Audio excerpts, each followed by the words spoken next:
പിതാവിൻ്റെയും പുത്രൻ്റെയും പരിശുദ്ധാത്മാവിൻ്റെയും നാമത്തിൽ തന്നെ ആമേൻ.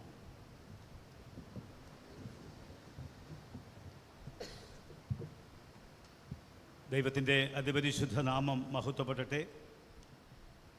ഒരു നല്ല പ്രഭാതം കൂടി ദൈവം നമുക്ക് നൽകി. ആരോഗ്യത്തോടെ നമുക്ക് ഈ ദൈവത്തിൻ്റെ പാദപടി ഇരുപ്പാൻ ദൈവം ഒരവസരം നൽകി. അതോർത്ത് ദൈവത്തിന് മനഃപൂർവ്വമായി സ്തോത്രം ചെയ്തു. ഈ നാളുകളിലൊക്കെ നമ്മൾ പുനരുത്ഥാന ശേഷമുള്ള ക്രൈസ്റ്റ് ഇവൻറ്റ്, ക്രിസ്ത്യൻ എക്സ്പീരിയൻസ്, അതിനെക്കുറിച്ച് ധ്യാനിക്കുന്ന ദിവസങ്ങളാണ്. ഒരു വിധത്തിൽ പറഞ്ഞാൽ ഇത്രത്തോളം ഗൗരവമായി കാലത്തെ വേദപുസ്തക അടിസ്ഥാനത്തിൽ നൽകുന്ന സഭകളുടെ പഞ്ചാംഗമുണ്ടോ എന്നെനിക്കറിയത്തില്ല. വളരെ കൃത്യമായി എല്ലാ വർഷവും നമ്മൾ ആവർത്തിച്ച് ഇത് ഓർമ്മപ്പെടുത്തുകയാണ്. ക്രിസ്തുവിൻ്റെ ഉയർപ്പിന് ശേഷമുള്ള സംഭവങ്ങൾ, തുടർന്നുള്ള എല്ലാ കാര്യങ്ങളെയും വളരെ ഗൗരവമായി മനുഷ്യരോട് സംവേദിക്കുന്ന നല്ല ഒരു അൽമനാക്ക്, നല്ല ഒരു പഞ്ചാംഗം നമുക്കുള്ളതോർത്ത് ഞാൻ ദൈവത്തിന് സ്തോത്രം ചെയ്തു. നാം വായിച്ചു കേട്ട സുവിശേഷ ഭാഗം വളരെ പരിചിതമാണ്. അതുകൊണ്ട് ആ ഭാഗത്തേക്ക് അധികമായി കടക്കാൻ ആഗ്രഹിക്കുന്നത് റോഡ് ടു എമ്മൗസ്, എമ്മൗസിലേക്കുള്ള യാത്രയുടെ വിവരണമാണ് പുതിയ നിയമ സുവിശേഷ വേദഭാഗം. ആ വിഷയത്തിൻ്റെ അടിസ്ഥാനത്തിലാണ് ഈ ദിവസത്തെ ശീർഷകം തലക്കെട്ട് രൂപപ്പെടുത്തിയിരിക്കുന്നത്. Community formation around resurrection experience, പുനരുത്ഥാന അനുഭവത്തിലൊരു സമൂഹ രൂപീകരണം. നമുക്ക് വേദപുസ്തകത്തിൻ്റെ ഭാഗമെടുത്ത് ഇങ്ങനെ പ്രസംഗിക്കാൻ വളരെ, പക്ഷേ ഒരു വിഷയത്തെ കേന്ദ്രീകരിച്ച് ആശയത്തെ നമുക്ക് മനസ്സിലാകുന്ന രീതിയിൽ കൊണ്ടുവരിക എന്നുള്ളതും വിവിധ വേദഭാഗങ്ങളെ സമന്വയിപ്പിക്കുക എന്നതും അല്പം ദുഷ്കരമാണ്.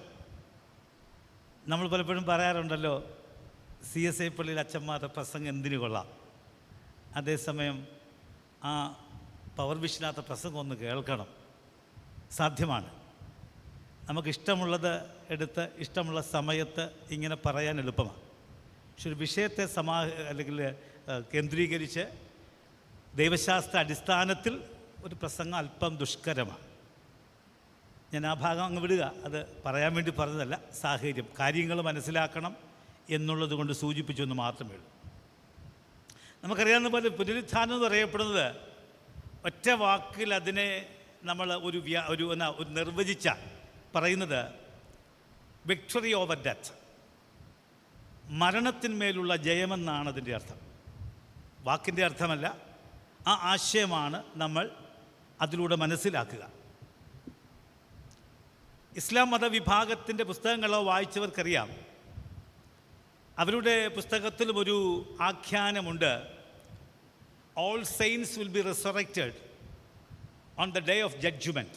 ന്യായവിധിയുടെ ദിവസത്തിലാണ് അവരുടെ വിശ്വാസമനുസരിച്ചും പുനരുത്ഥാനമുണ്ട് എന്നൊരു രൂപരേഖ, ഒരു അറിവ് അവരുടെ പുസ്തകത്തിലുമുണ്ട്.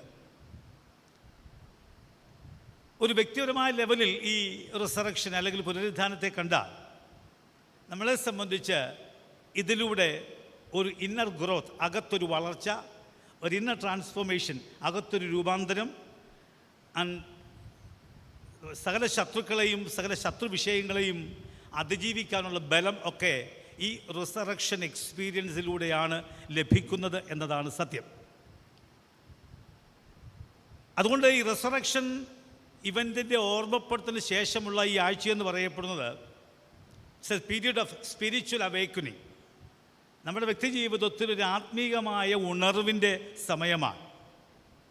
എവിടെ നിന്നും, മറ്റേ വാക്കിൽ പറഞ്ഞ from despair or from spiritual stagnation to a state of spiritual consciousness. ഒരു വിധത്തിൽ പറഞ്ഞാൽ നിരാശയുടെ പടുകുഴിയിൽ നിന്നും വൈകാരികമായ സ്തംഭനാവസ്ഥയിൽ നിന്നും ആത്മീയപരമായ ഒരു ബോധ്യത്തിലേക്കുള്ള നടത്തത്തിന് ഈ ഈസ്റ്റർ അനന്തര ദിവസങ്ങളിലെ ചിന്തകളൊക്കെ നമ്മെ സഹായിക്കുമെന്നുള്ളതാണ്. ഞാൻ ഫോക്കസ് ചെയ്യാൻ ആഗ്രഹിക്കുന്നില്ല എങ്കിലും എമ്മൗസിലേക്ക് പോയി ശിഷ്യന്മാരുടെ ചരിത്രം നമ്മെ ബോധിപ്പിക്കുന്ന പലതുണ്ടെങ്കിലും അതിലൊന്ന് സമൂഹ നേതാക്കന്മാർക്കോ ശിഷ്യന്മാർക്കോ മാത്രമല്ല, മുഖ്യധാരയിലുള്ള ശിഷ്യന്മാരല്ലാത്തവരായ സാധാരണക്കാർക്കും ഈ അനുഭവം പ്രാപ്യമാണ് എന്ന് നമ്മെ ബോധ്യപ്പെടുത്തുക. അല്പം കൂടി പറഞ്ഞാൽ, it tells us that rejoicing in the power of resurrection is inclusive in nature. എല്ലാവരെയും ഉൾക്കൊണ്ടുകൊണ്ടാണ് പുനരുത്ഥാനത്തിൻ്റെ ആ സന്തോഷത്തിൻ്റെ രൂപീകരണമെന്നാണ് എമ്മൗസിലേക്കുള്ള ശിഷ്യന്മാരുടെ പലായനവും അവരോടുള്ള യേശുവിൻ്റെ ഇടപെടലുമൊക്കെ ഒരു പരിധിവരെ പറയുന്നത്. നമുക്കറിയാവുന്ന പോലെ ആദ്യം അവർ യേശുവിനെ തിരിച്ചറിയുന്നില്ല. പക്ഷെ തിരിച്ചറിയുന്നില്ല എന്നല്ല എഴുതിയിരിക്കുക, കണ്ണ് നിരോധിക്കപ്പെട്ടു എന്നാണ്. അതിൻ്റെ അർത്ഥം ദേ ആർ ഡിനൈഡ് എന്നാണ്, അവർക്കത് നിഷേധിക്കപ്പെട്ടു എന്നാണ്. എന്നാൽ നമ്മൾ ഗൗരവമായ ആ ഭാഗം പഠിക്കുമ്പോൾ നമുക്ക് മനസ്സിലാകുന്നു, ഞാൻ സൂചിപ്പിച്ചതുപോലെ ഈ ക്രൈസ്റ്റ് റിസറക്ഷൻ എക്സ്പീരിയൻസ് അത് 10-12 ശിഷ്യന്മാർക്ക് മാത്രമല്ല, ക്ലിയോപ്പാവിനെ പോലുള്ള സാധാരണ ശിഷ്യന്മാർക്കും അത് ലഭ്യമാണ്. അർത്ഥം നമുക്കും അത് ലഭ്യമാണ്. മാത്രവുമല്ല, മറ്റൊരു ബോധ്യം നമുക്ക് നൽകുന്നത് ഈ യാത്രയിൽ ഒരു വലിയ അത്ഭുതമൊന്നും നടക്കുന്നില്ല. നിങ്ങൾ കാണുന്നത് വലിയ അത്ഭുതങ്ങൾ വല്ലതും കാണുന്നോ? ഒരത്ഭുതവും കാണുന്നില്ല. എന്നൊരു മഹാത്ഭുതം കാണുന്നുണ്ട്. ആ മഹാത്ഭുതം എന്ന് പറയപ്പെടുന്നത്, they invited Jesus to share word of God and they could realize the shared word of God.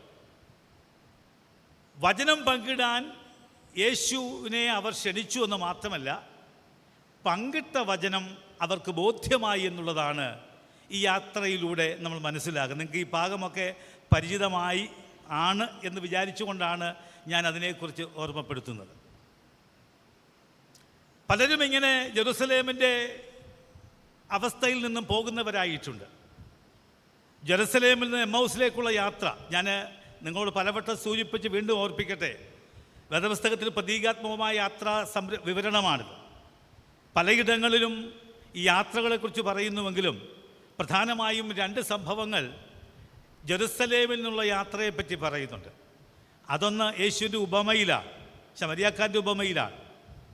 വഴിയാത്രക്കാരനല്ല, വ്യാപാരി പോകുന്നത് ജെറുസലേമിൽ നിന്നും എങ്ങോട്ടാണ് പോകുന്നത്?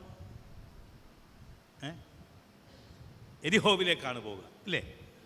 അതായത് ആത്മീയ അനുഭവത്തിൽ നിന്നും ആത്മീയതയില്ലാത്ത അനുഭവത്തിലേക്ക് പോകുന്നു എന്നൊരു പ്രതീകാത്മക ചിന്തയുണ്ട്. സമാനമാണ് ഇവിടെയും. ശിഷ്യന്മാർ നേരിട്ടല്ലാത്തവർ, അവർ പോകുന്നത് ജെറുസലേമിൽ നിന്നും എമ്മൗസ് എന്ന അവരെ തിരിച്ചറിയാത്ത ഒരു നാട്ടിലേക്കാണ്. പക്ഷേ അവർക്ക് യേശുവിന് സാമീപ്യം ലഭ്യമാകുകയാണ്. ആ സാമീപ്യം ലഭ്യമാകുമ്പോൾ he's invited to share the word of God. യേശുവിനെ തങ്ങളുടെ അറിവില്ലായ്മയെ പരിഹരിക്കാനായി, വേദവചനത്തെ ബോധ്യപ്പെടുത്താനായി ക്ഷണിക്കുമ്പോൾ അത് പങ്കിടുന്ന യേശുവിനെ അംഗീകരിച്ചുകൊണ്ട് ആ പങ്കിട്ട വചനം അവർക്ക് ബോധ്യമാവുകയാണ്. അതുകൊണ്ടാണ് 31-ാമത്തെ അധ്യായത്തിൽ നമ്മൾ വായിക്കുന്നുണ്ട്, that very moment they went back to Jerusalem. ആ ബോധ്യം കിട്ടിയ സമയത്തു തന്നെ ജെറുസലേമിലേക്ക് പോയി. അതുകൊണ്ടാണ് ഈ സ്ഥലത്തിന് ഒരു പ്രതീകാത്മകത ഉണ്ടെന്ന് പറഞ്ഞത്. എമ്മൗസിലേക്ക് പോകുക എന്ന് പറഞ്ഞാൽ വചനത്തിൻ്റെ ആഴമേറിയ ബോധ്യത്തിൽ നിന്നും അകന്നു പോകുന്നവരുടെ ഒരു ചിന്താധാരയായി കാണേണ്ടതായിട്ടുണ്ട്. 24-ന്റെ അവസാന ഭാഗത്ത് പറയുന്നു, when they realized that it is God and when they confirmed his faith, they went back to Jerusalem. അവർ ജെറുസലേമിലേക്ക് പോയി എന്നാണ് പറയുക. അവിടെയാണ് ഒരു പുതിയ സമൂഹത്തിൻ്റെ രൂപീകരണം ആരംഭിക്കുന്നത്. എന്ന് പറഞ്ഞല്ലോ, ശിഷ്യന്മാർക്ക് പലർക്കും ഈ ബോധ്യമുണ്ട് എങ്കിലും, പലർക്കും ഈ കാര്യങ്ങൾക്ക് വ്യക്തമായ ബോധ്യമുണ്ടെങ്കിലും, സാധാരണക്കാർക്ക് ഈ ബോധ്യം കൊടുക്കുവാനുള്ള ദൈവത്തിൻ്റെ പദ്ധതി ഇന്നും തുടരുന്നു എന്ന് നമ്മെ ബോധ്യപ്പെടുത്തുവാനും അതിലേക്ക് നമ്മളും ചേർക്കപ്പെടണം. ആ ബോധ്യമാണ് എമ്മൗസിലേക്ക് പോയ 2 സാധാരണ ശിഷ്യർ നമുക്ക് നൽകുന്നത്. നമുക്കൊരു കാര്യം ബോധ്യമാകും, ഈ ശിഷ്യന്മാർ യേശുവിനെ നിർബന്ധിച്ചില്ലായിരുന്നുവെങ്കിൽ അവൻ അവരോടൊപ്പം പാർക്കില്ലായിരുന്നു. അവൻ കൂടെ പാർത്തില്ലായിരുന്നുവെങ്കിൽ അവരുടെ അന്ധകാരം മാറില്ലായിരുന്നു. നിർബന്ധിച്ചില്ലായിരുന്നുവെങ്കിൽ അവൻ അവരോട് പാർക്കില്ലായിരുന്നു. കൂടെ പാർത്തില്ലായിരുന്നുവെങ്കിൽ അവരുടെ അന്ധകാരം മാറില്ലായിരുന്നു. ഈ വിഷയവുമായി ബന്ധപ്പെട്ട് ഞാൻ പ്രസംഗിക്കുന്ന സമയത്തൊക്കെ വേദനാജനകമായ ഒന്ന് ഓർക്കാറുണ്ട്.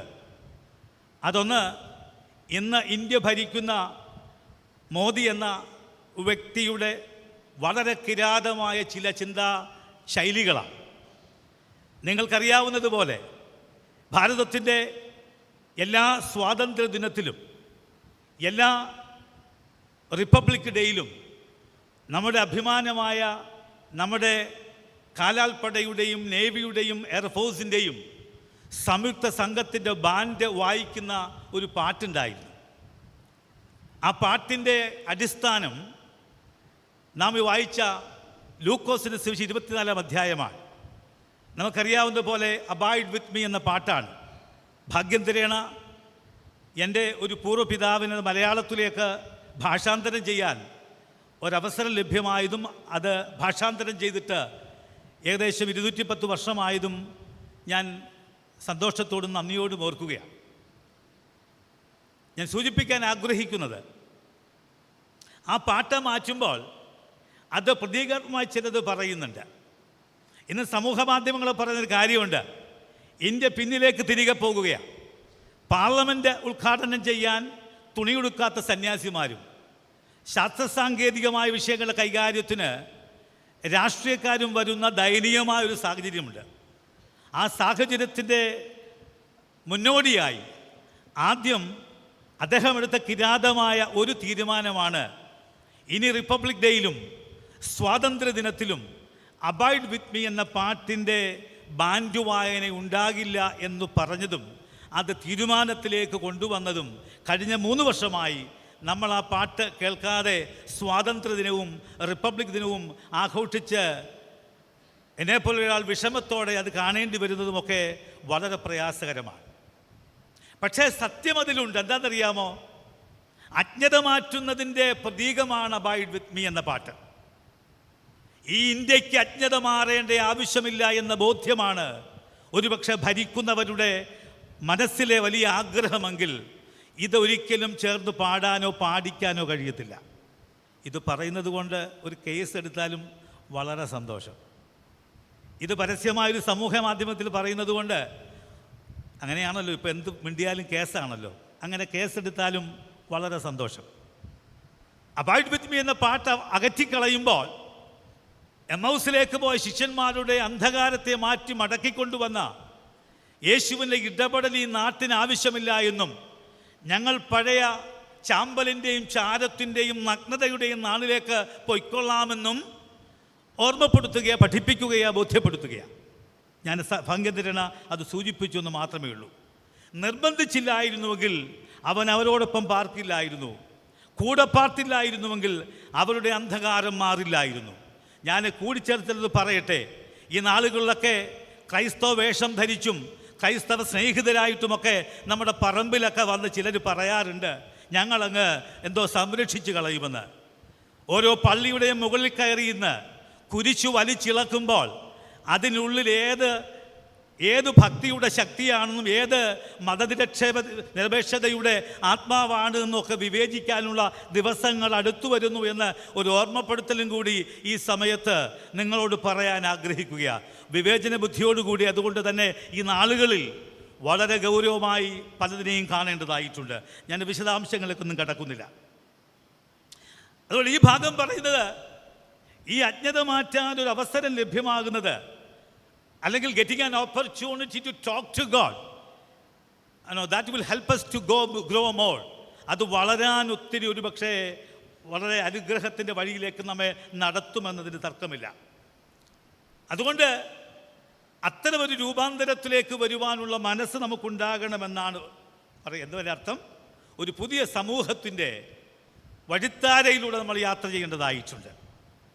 ആ പുനരുത്ഥാനത്തിൻ്റെ ശക്തിയിൽ കേന്ദ്രീകരിക്കുന്ന പുതിയ സമൂഹത്തിൻ്റെ വഴിത്താരയിലൂടെ ഞാൻ സൂചിപ്പിക്കാൻ ആഗ്രഹിച്ചത്, ജെറുസലേമിൽ നിന്ന് എമ്മൗസിലേക്ക് ശിഷ്യന്മാർ, നമ്മളെപ്പോലുള്ള സാധാരണക്കാർ 2 പേർ പോകുമ്പോൾ അവർ പത്രോസ് പോയതുപോലെ വലയെടുത്തുകൊണ്ട് പ്രഭാതം വരെ അധ്വാനിക്കുവാനും ഒന്നും കിട്ടാതെ മടങ്ങുവാനുമുള്ള പോക്കാണെങ്കിൽ, യേശുതമ്പുരാൻ അവരുടെ ഇടയിൽ ഇടപെട്ടവരെ മടക്കിക്കൊണ്ടുവരുമ്പോൾ അവർ വചനം കേൾക്കുന്നവരുടെ സമൂഹമായി മാറുകയാണ്.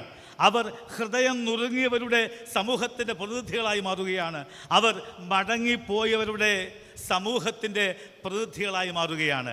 27-ാം അധ്യായത്തിൻ്റെ അവസാന ഭാഗം പറയുന്നു, that very moment they went back to Jerusalem. അവരവിടേക്ക് മടങ്ങുകയാണ്.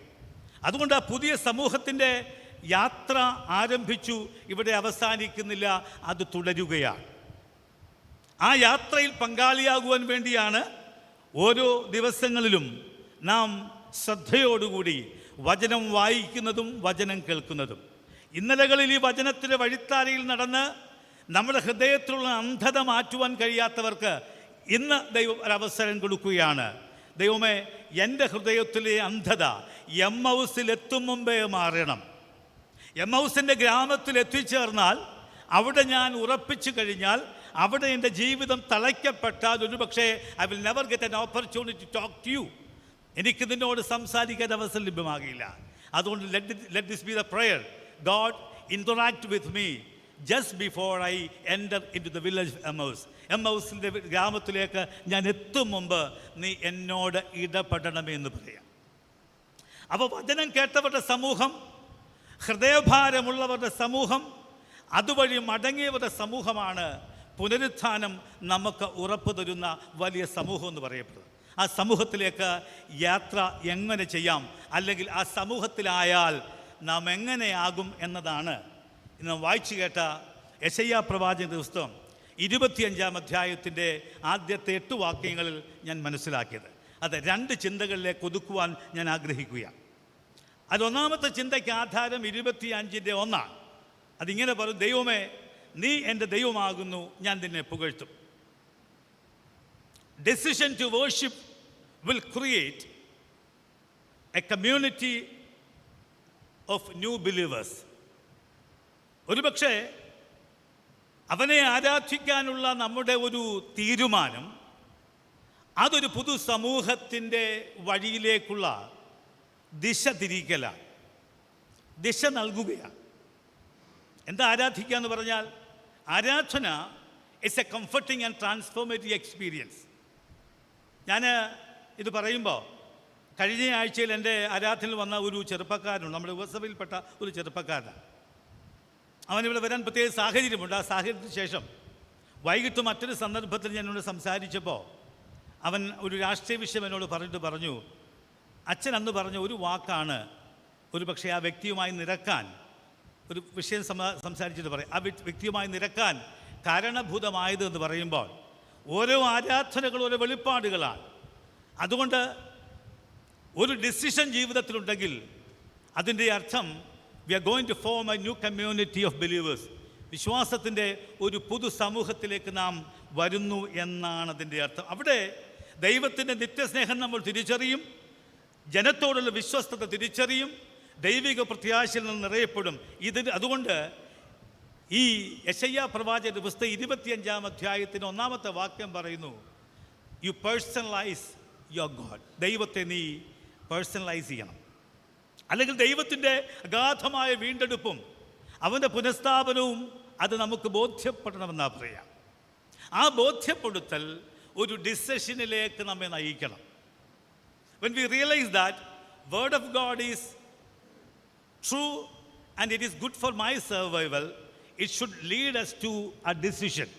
ആ വചനത്തിൻ്റെ ബോധ്യം നമ്മളെ ഒരു തീരുമാനത്തിലേക്ക് നയിക്കണമെന്നാണ് പറയുക.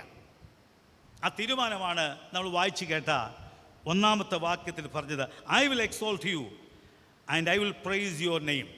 ഞാൻ നിന്നെ, ഒരു വിധത്തിൽ പറഞ്ഞാൽ, യഹോവേ നീ എൻ്റെ ദൈവമാകുന്നു, ഞാൻ നിന്നെ പുകഴ്ത്തും, ഞാൻ നിൻ്റെ നാമത്തെ സ്തുതിക്കുമെന്ന് പറയുമ്പോൾ ആ അവൻ്റെ ഉള്ള അറിവിലൂടെയുള്ള ആ തീരുമാനത്തിലേക്ക് നമ്മൾ നയിക്കപ്പെടുകയാണ് എന്ന് ഓർക്കുന്നത് ഉചിതമാണ്.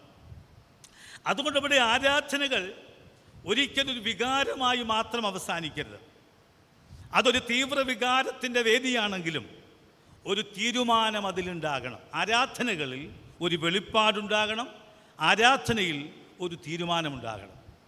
ആ തീരുമാനമാണ് ഒരു സെൽഫ് റിയലൈസേഷൻ എന്ന് പറയപ്പെടുന്നത്. ഒരു പക്ഷേ ഞാൻ മുമ്പ് നിങ്ങളെ ഓർമ്മിപ്പിച്ചൊരു വാചകം സൂചിപ്പിക്കട്ടെ, അത് സ്പർജൻ്റേതാണ്. മറ്റൊരു സന്ദർഭത്തിൽ ഞാൻ നിങ്ങളെ ബോധ്യപ്പെടുത്തിയതാണ്. എൻ്റെ കർത്താവായ ക്രിസ്തുവിനെ ഞാൻ സ്തുതിക്കുകയും വാഴ്ത്തുകയും ചെയ്തില്ലെങ്കിൽ എൻ്റെ വായിൽ നിന്ന് എൻ്റെ നാവ് അതിൻ്റെ വേരോടെ പറിച്ചെടുക്കാൻ ഞാൻ അർഹനായിരിക്കുന്നു. ദൈവത്തെ സ്തുതിക്കാൻ എന്നെ വിളിച്ചിരിക്കുമ്പോൾ അതൊരു തീരുമാനത്തിലേക്ക് എന്നെ നയിച്ചില്ല എങ്കിൽ അവനെ സ്തുതിക്കേണ്ട നാവ് എന്നിൽ നിന്നും വേരോടെ പറിച്ചെടുക്കണമെന്നാണ് സ്പർജൻ എന്ന ദൈവദാസൻ നമ്മെ ബോധ്യപ്പെടുന്നത്. അദ്ദേഹം പിന്നെ പറയുന്നുണ്ട്, ദൈവം ചെയ്ത ഉപകാരങ്ങളെ ആരാധനയിൽ ഓർത്തെടുക്കുമ്പോൾ ആ നല്ല തീരുമാനത്തിന് നമുക്ക് സാധ്യതയുണ്ടാകും. ഞാൻ ആവർത്തിക്കുക, ആരാധനകളിൽ ദൈവം ചെയ്ത ഉപകാരങ്ങളെ ഓർത്തെടുക്കാൻ ഒരുവന് കഴിഞ്ഞാൽ അവിടെ വച്ച് തന്നെ ഒരു തീരുമാനമുണ്ടാകും. അതുകൊണ്ട് ദൈവത്തിന് ഒരു വൈകാരിക പ്രകടനം മാത്രമല്ല, മറിച്ച് ദൈവം ചെയ്ത ഉപകാരങ്ങളുടെ ഓർമ്മപ്പെടുത്തലിനും കൂടി ഈ ആരാധന വേദിയാകണമെന്ന് പറയുക. അതിന് ഉപോത്ബലകമായൊരു ഭാഗം നമ്മൾ വായിച്ചു കേട്ട സുവിശേഷ ഭാഗത്തുണ്ട്. സംസാരമൊക്കെ കഴിഞ്ഞ് യേശുവിൻ്റെ സാന്നിധ്യം അനുഭവിച്ചു കഴിഞ്ഞ ഈ സാധാരണക്കാരായിരുന്ന മനുഷ്യർ 32-ാമത്തെ വാക്യത്തിൽ അവരിങ്ങനെ പറയുന്നുണ്ട്, അവൻ നമ്മോട് വഴിയിൽ സംസാരിച്ച് തിരുവെഴുത്തുകളെ തെളിയിക്കുമ്പോൾ നമ്മുടെ ഹൃദയം നമ്മുടെ ഉള്ളിൽ കത്തിക്കൊണ്ടിരുന്നില്ലയോ? Did not a heart burn within us while he talked with us. നമ്മോട് സംസാരിച്ചപ്പോൾ ആ വചനം നമ്മുടെ ഹൃദയത്തിൽ കത്തിക്കൊണ്ടിരുന്നില്ലയോ? എന്താ അതിൻ്റെ അർത്ഥം? We need to have a burning within our heart when we worship God, and that burning will help us to take a decision in every worship. ഞാൻ ആവർത്തിക്കുക, we need to have a burning in our heart. ഹൃദയത്തിനകത്തൊരു വലിയ എരിവുണ്ടാകണം. ആ എരിവുണ്ടാകണമെങ്കിൽ നടത്തിയ വഴികളെയും വിധങ്ങളെയും ഓർക്കണം. ആ ഓർമ്മപ്പെടുത്തലുണ്ടാകണമെങ്കിൽ comparison ജീവിതത്തിലെ ഒരു നല്ല കാര്യമല്ല എങ്കിലും we are expected to compare our life with our counterparts. നമ്മുടെ സമശിഷ്ടങ്ങളുമായുള്ള ജീവിതത്തിൽ നമുക്ക് ലഭിച്ച വിടുതലിൻ്റെ അനുഭവങ്ങളെ ഒന്ന് കമ്പയർ ചെയ്യണം. ആ കമ്പയർ ചെയ്യുമ്പോഴാണ് ഹൃദയത്തിനകത്തൊരു ബേണിംഗ് ഉണ്ടാകുന്നത്. If you have that burning experience, that will take you to a decision. ഒരു തീരുമാനത്തിലേക്ക് എത്തും. ആ തീരുമാനമാണ് എമ്മൗസിലേക്ക് ശിഷ്യന്മാരുടെ മധ്യേ യേശു തമ്പുരാൻ വചനത്തിൻ്റെ വാക്കുകൾ കോറിയിട്ടപ്പോൾ അവൻ്റെ അസ്തിത്വത്തെ, ഐഡൻറ്റിറ്റിയെ വളരെ കൃത്യമായി തിരിച്ചറിഞ്ഞ് തിരികെ തന്നെ വന്ന വഴിയിലൂടെയല്ല, അല്പം കൂടി ശക്തമായി അവിടേക്ക് പോകാൻ ഒരു തീരുമാനമായി മാറ്റപ്പെട്ടത് എന്നോർക്കണം. നിങ്ങൾക്കേറെ പരിചിതനായ വ്യക്തിയാണല്ലോ സെയിൻറ്റ് അഗസ്റ്റിൻ. സെയിൻറ്റ് അഗസ്റ്റിനെ പരിചയമില്ല എങ്കിലും അവൻ്റെ മാതാവിനെ നമ്മുടെ സ്ത്രീജന സഖ്യ അംഗങ്ങൾക്ക് പരിചിതമാണ്. ആരാണ് സെയിൻറ്റ് അഗസ്റ്റിൻ്റെ അമ്മ? ആരാ സെയിൻറ്റ് അഗസ്റ്റിൻ്റെ അമ്മ? ശ്രീദേവി.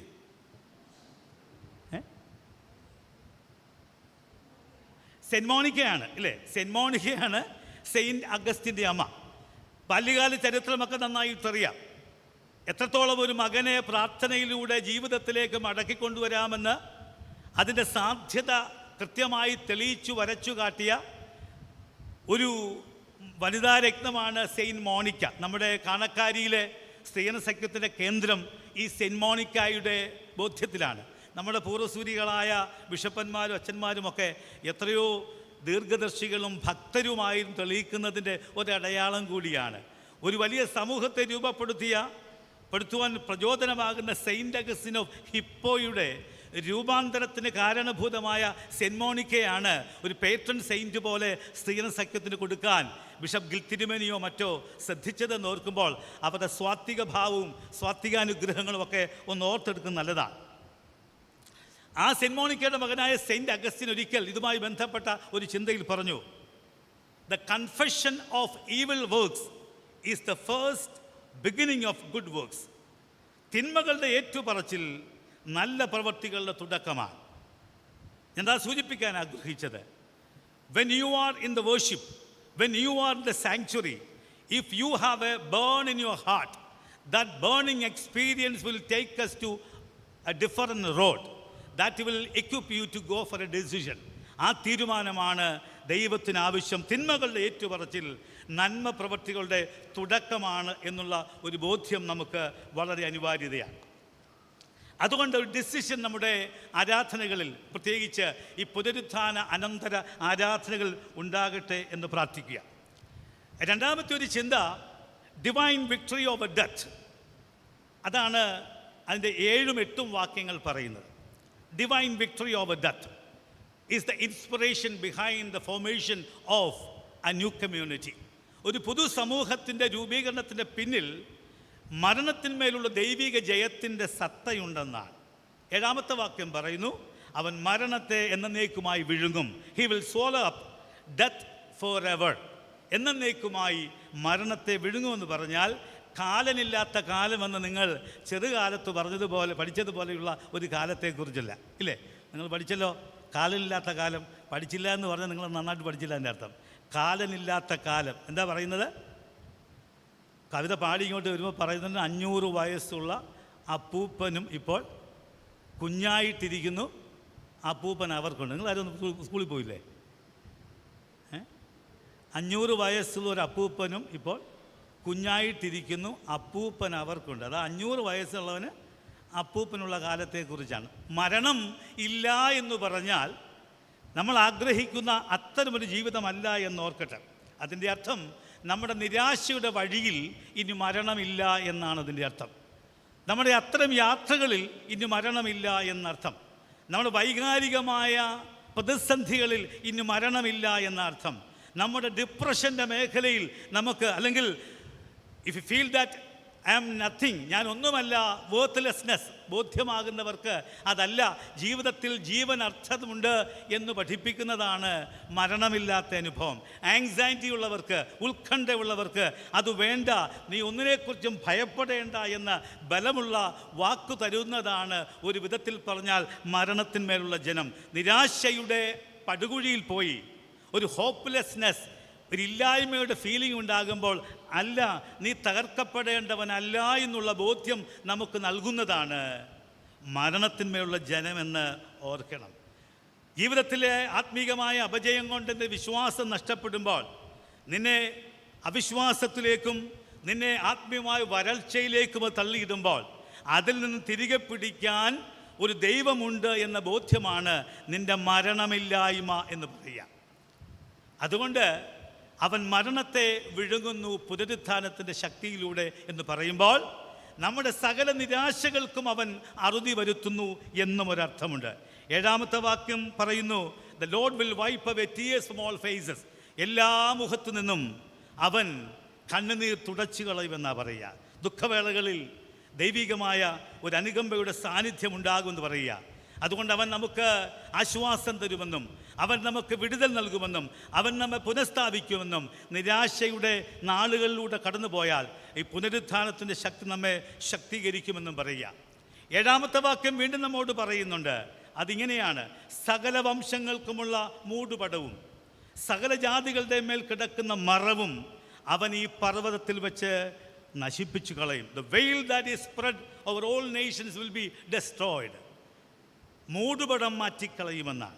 എന്താണ് ഈ മൂടുപടം എന്ന് പറഞ്ഞാൽ? നമുക്കത് ഒരു കാര്യം മനസ്സിലാക്കേണ്ടതായിട്ടുണ്ട്, ഓർമ്മപ്പെടുത്തേണ്ടതായിട്ടുണ്ട്. There is a veil in every heart. നമ്മളെല്ലാവരുടെയും ഹൃദയത്തിൻ്റെ മൂടുപടമുണ്ട്. ആ മൂടുപടം എന്ന് പറയപ്പെടുന്നത് നമ്മുടെ സ്വകാര്യ കാര്യങ്ങൾ മറയ്ക്കാൻ വേണ്ടി മാത്രമല്ല, അതിലേക്കാരും കയറാതിരിക്കാനുമുണ്ട്. ദൈവം ഉൾപ്പെടെ പലരെയും കയറ്റാതിരിക്കാനുമുള്ള ഒരു മൂടുപടം നമുക്കുണ്ട് എന്നോർക്കട്ടെ. അതുകൊണ്ട് ഈ ഉറപ്പുണ്ടാകണം. There is a veil that is spread over all nations that keeps us from seeing God, loving God and obeying God. ദൈവത്തെ കാണുന്നതിലും ദൈവത്തെ സ്നേഹിക്കുന്നതിലും ദൈവത്തെ അംഗീകരിക്കുന്നതിനുമുള്ള ഒരു മൂടുപടം നമുക്കുണ്ട്. ആ മൂടുപടം മാറ്റുമ്പോൾ നമ്മൾ പൗലോസ് പറഞ്ഞതുപോലെ പറയും. എന്താ പൗലോസ് പറഞ്ഞത്? 1 കൊരിന്ത്യർ 15:54 നിങ്ങൾ തന്നെ വായിക്കുന്ന ഉജ്യം. 1 കൊരിന്ത്യർ 15:54 ഈ മൂടുപടം മാറിയപ്പോൾ, തീരുമാനം ജീവിതത്തിൽ ഉണ്ടായപ്പോൾ, മരണത്തിൻ്റെ ശക്തി ഒന്നുമല്ല എന്ന് മനസ്സിലായപ്പോൾ വളരെ കൃത്യമായി പൗലോസ് പ്രഖ്യാപനം നടത്തി. 1 കൊരിന്ത്യർ 15:54 എന്താണത്?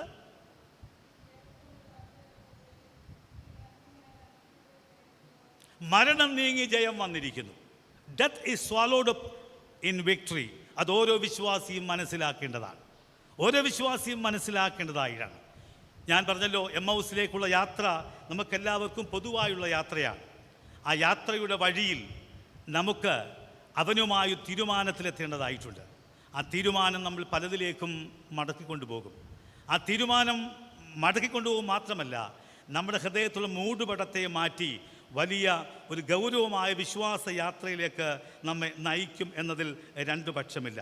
നിങ്ങൾക്ക് പരിചിതമായ ഒരു പാട്ട് നമുക്ക് ചേർന്ന് പാടണം എന്നാണ് എൻ്റെ ആഗ്രഹം. അതിനകത്ത് ഞാൻ സൂചിപ്പിച്ചല്ലോ, ഒരു ഡിസിഷനിലേക്ക് നമുക്ക് പോകണമെങ്കിൽ ദൈവം ചെയ്ത ഉപകാരങ്ങളെ നമ്മൾ തിരിച്ചറിയേണ്ടതായിട്ടുണ്ട്. ഒരാരാധനയിൽ അവൻ്റെ വചനത്തിലൂടെ, പുനരുത്ഥാനത്തിൻ്റെ ശക്തിയിലൂടെ തീരുമാനത്തിലേക്ക് നമ്മൾ നടന്നെടുക്കണമെങ്കിൽ നമുക്ക് വേണ്ടത് ദൈവം ചെയ്ത ഉപകാരങ്ങളുടെ ഓർമ്മപ്പെടുത്തലാണ്. നിങ്ങൾക്ക് പരിചിതമായ ഒരു പാട്ടാണല്ലോ, നിൻ ദാനം ഞാൻ അനുഭവിച്ചു, നിൻ സ്നേഹം ഞാൻ രുചിച്ചറിഞ്ഞു. അതിൻ്റെ ഒന്നാമത്തെ സ്റ്റാൻസ ഇങ്ങനെയാ പറയുക: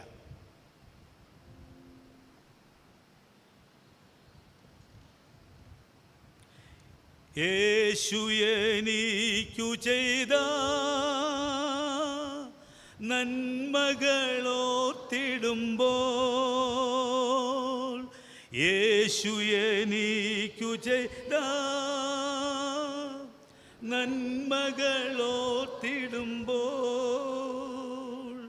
നന്ദി കൊണ്ടൻ മനം പാടിടുമേ സ്തോത്രഗാനത്തിൻ പല്ലവികൾ.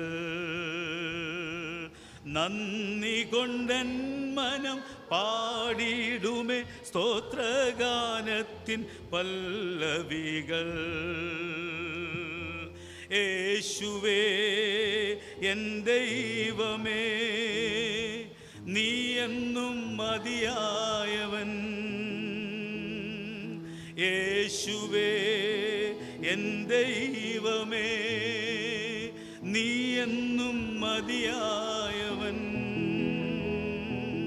നിന്ദാനം ഞാൻ അനുഭവിച്ചു, നിൻ സ്നേഹം ഞാൻ രുചിച്ചറിഞ്ഞു. നിന്ദാനം ഞാൻ അനുഭവിച്ചു, നിൻ സ്നേഹം ഞാൻ ഉച്ചറിഞ്ഞു. ദൈവമേ നിന്റെ സ്നേഹം എത്ര നാൾ തള്ളി നീക്കി. ദൈവമേ